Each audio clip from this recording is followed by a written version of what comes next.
vamos para mais uma aula de filosofia. Nesta aula nós iremos abordar o tema o dever moral e o valor das ações humanas na concepção de Kant. O ponto essencial para Kant é esclarecer quando a ação é praticada conforme e precisamente por dever, tendo em vista que, segundo o filósofo, é precisamente nas ações conforme e por dever que encontramos o valor moral das ações humanas. Segundo o filósofo, o que caracteriza uma ação realizada por dever não são os propósitos, utilidades, fins, quaisquer espécies de interesses particulares, que uma ação pode visar ou ainda uma tendência ou inclinação a determinadas ações. Uma ação por dever ela não se refere àquilo que a gente quer, mas antes é relativo às razões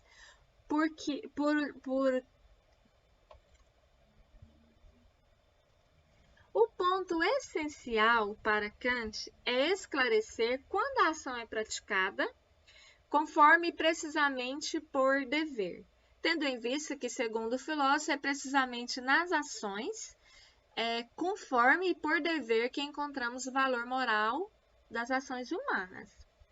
De acordo com o filósofo, o que caracteriza uma ação realizada por dever não são os propósitos, utilidades, fins, que uma ação pode visar ou ainda uma tendência ou inclinação a determinadas ações.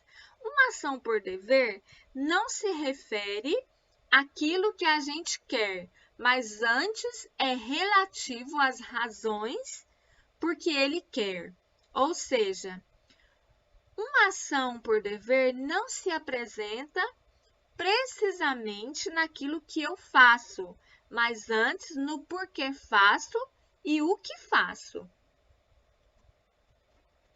Para auxiliar na compreensão da noção de dever e relações entre a ação humana e o dever, vejamos as três possibilidades e exemplificações que Kant nos oferece. Primeiro, pode-se cumprir o dever e, contudo, ser determinado. O que internamente faz, agir e move por um interesse particular. Tem-se, nesse caso, uma ação conforme ao dever, porém não por dever. Eis o exemplo oferecido por Kant do comerciante que, por receio de perder seus clientes, trata-os com honestidade, sem fazer distinções entre um freguês e o outro.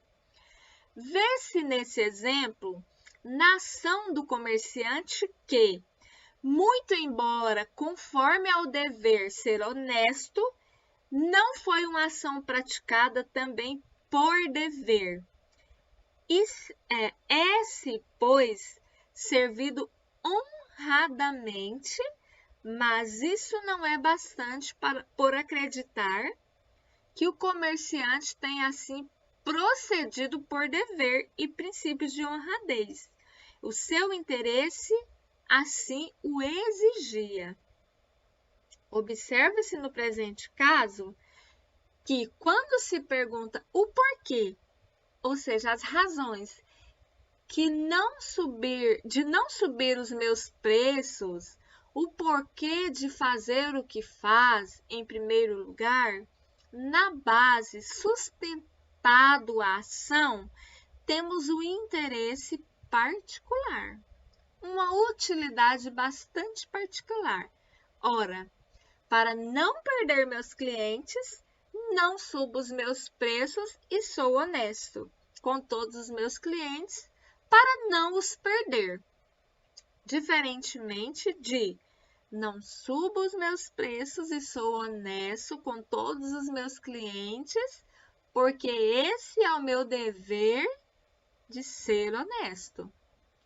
Poderia o comerciante ser honesto com seus clientes, mas antes por princípios de honradez, ao invés de ser honesto por interesses meramente particulares, como é o caso.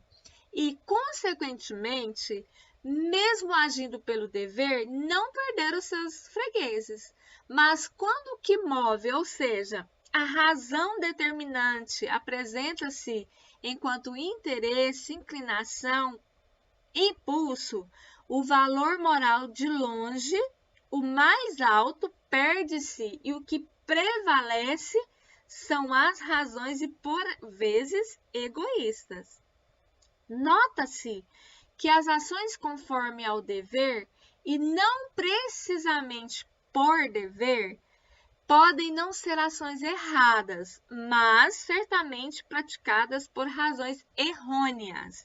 A ação praticada somente em conformidade com o dever não pode ser uma ação incorreta.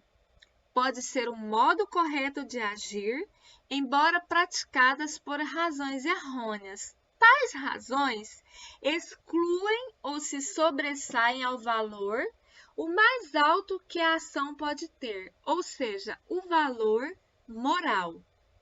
Dizer que tais ações carecem de valor moral significa dizer que elas não refletem méritos no agente. Podem ser lícitas, representam o correto moral, a legalidade, muito embora não virtuosas, o valor moral, que é a moralidade.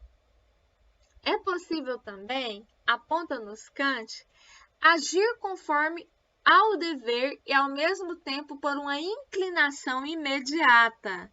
Por exemplo, a conservação da própria vida, diz Kant. Conservar cada qual a sua vida é um dever.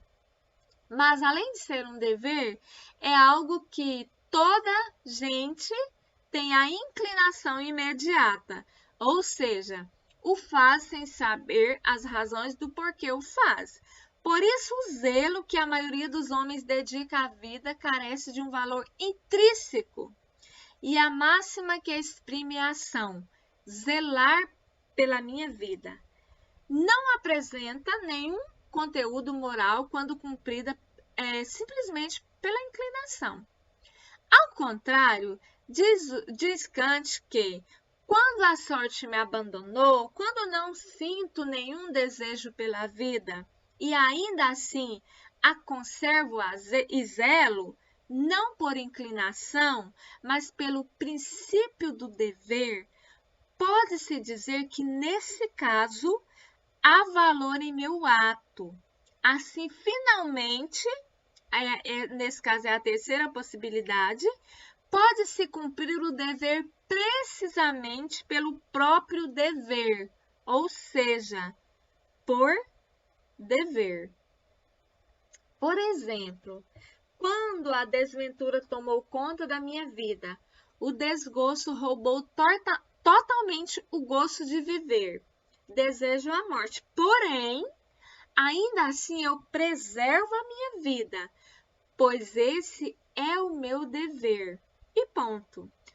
A conservo não por inclinação ou medo, mas somente por dever. Então, a máxima que ilustra a minha ação de querer conservar a minha vida, o zelo dedicado à vida, possui um autêntico valor moral. Eis a ação em conformidade ao dever e precisamente, de acordo com Kant, por dever.